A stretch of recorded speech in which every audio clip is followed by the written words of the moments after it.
Subscribe करें हमारा YouTube channel और सबसे पहले नए वीडियोस देखने के लिए क्लिक करें नोटिफिकेशन बेल पर। अब यहाँ आने वालों को प्रेरित किया जाता है सच्चे दिल से, सच्ची श्रद्धा से, अपने सामर्थ्य के अनुसार अवश्य दान करें। फिर उससे वो समस्या हल होगी आपकी जो पूर्व जन्म में आप गलती कर गए थे, धर्म दान नहीं किया, आज एक एक पैसे के लिए भटक रहे हो, तो वो समस्या फिर यहाँ अब शुरुआत हो जाएगी।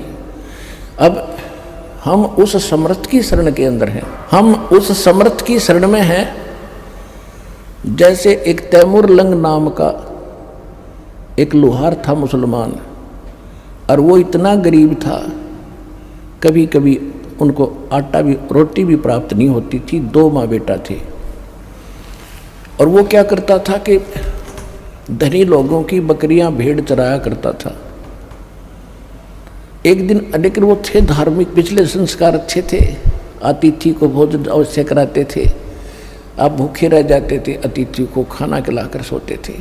तो इसी प्रकार परमात्मा वहाँ पहुँच गए एक जिंदा महात्मा के रूप में, जिसमें तैमूर लंग बकरियां चरा रहा था। वहाँ जाकर उनके पास वृक्ष के नीचे बैठ के भगवान तैमूर लंग ने कहा, महाराज भोजन की सुनाओ। परमात्मा ने कहा, भाई भोजन खाऊंगा।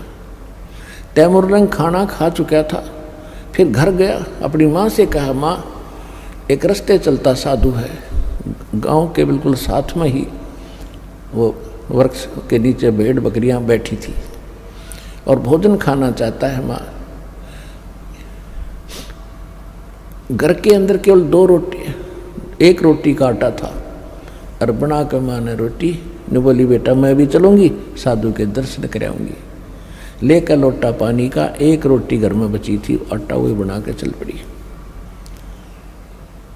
परमात्मा से खाने की प्रार्थना की, भगवान खाना खाने लगे। इतने में माँ ने बार बार कहा उसकी कि महाराज हम बहुत निर्धन हैं, महाराज हम बहुत दुखी हैं, कभी कभी तो आटा भी नहीं मिलता हमें। परमात्मा ने रोटी खा के पी कर लोटा पानी का, एक बकरी बांधन की बेल पड़ी थी, चैन सी पतली पतली सी होती, उसको 4 बार मोड़ ली। वो इतनी पकड़कर उसके बच्चे का शर्म कड़म मारी, उठ कर 7 मारी, 1 2 3 गिन के 7, और फिर मारे लात, और फिर मारे मुक्के। अब उसकी माता ने सोचा कि कोई मेंटल साधु था, पागल है, मैंने इसको बार बार छेड़ दिया, टोक दिया, इसने गुस्सा हो गया, और साधु पता नहीं बद्दुआ भी दे दे। हाथ जोड़ के कहने लगी, महाराज मेरे बेटे से कोई गलती बन गई। परमात्मा बोले, नहीं माई, तेरे बेटे का जो पहले मैंने 7 सांकड़ मारी है ना, ये चैन मारी बेल, तेरे बेटे तैमूर लंग को 7 पीढ़ी का राज बख्श दिया मैंने, और जो मुक्के के लात मारी है उसके बाद तुम्हारे राज्य टुकड़ों में बट जाएगा। यूं कह रहे थे तो माई सोच रही थी तो कति पागल आदमी है, मेंटल, खाने को रोटी नहीं, हर मन सुखी आशीर्वाद दे रहा है कि 7 पीढ़ी का राज दे दिया। इतने में परमात्मा अंतर्ध्यान हो गए। अंतर्ध्यान हुए तब देखा चारों तरफ, उन्होंने सोचा तो फरिश्ता था, लेकिन यह बात गले नहीं उतर रही थी कि मेरा बेटा राजा बन जाएगा। कहते साधु वचन उल्टे नहीं, चाहे पलट जाओ ब्रह्मांड। उसके बाद वो तैमूर लंग राजा बना। दिल्ली के अंदर इतिहास गवाह है, दिल्ली तक को अपने काबू में कर लिया था, और यहाँ पर अपना एक नौकर बिठा दिया था दिल्ली के सिंहासन पर, वो उसको टैक्स देता था।